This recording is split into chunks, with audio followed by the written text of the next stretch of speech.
Well, I'm inspecting an old forced-aired furnace that is from 1993, and it is a Bryant name brand, and there's a few things wrong here. It's got some age to it. I would recommend replacement, but let me walk you through some stages here. So I took the front cover off. It's sitting right here. Down below, these burners are not ribbon burners. They're called monoport burners. And they're going into the heat exchanger area, which are those tubes right back in there. See, I don't have the flame on right now, but so it's showing signs of rust at the vestibule area where the heat exchanger is and where these monoport burners are pushing the flame into. Now, above this area, this is a gas control valve that introduces the gas into the monoport burners. And then right here, this is the inducer fan. This fan literally assists and draws the combustion byproduct out of the heat exchanger, which is back there, and it pulls it out and assists that byproduct gas to go out to the chimney and then above the roof line. Now, this exhaust pipe is rusted out. It can't be repaired or used. You can see right here, there's a rust line. It's rusted through right here. Then I noticed it on the underside a little bit. And then as I looked down further, now I'm starting to see literally it's rusted right open. This is all rusted out.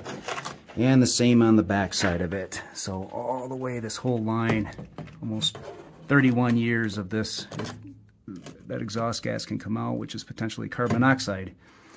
So now when I look at back to the inducer fan, this is connected to a housing box right here, this rectangular piece right here, which is screwed to the face of the furnace. This part right here is rusted out also. So when you look at this underside here, you'll see there's a rust line right there. And actually, my screwdriver's going right through it now. They don't make these parts anymore, but if you find a licensed authorized dealer of Bryant, Carrier, or Payne, they might have those parts sitting around. And then behind that area where it's all connected is the heat exchanger. I took off the vent grate just to give you an example of what the heat exchanger looks like. This is called a serpentine style heat exchanger. So there's 4 cells down in there, and it gets its name because of the S looking shape of serpentine. Yeah. It looks pretty good on the outside of the heat exchanger areas, but deep down there are some areas where cracks can form and rusted areas.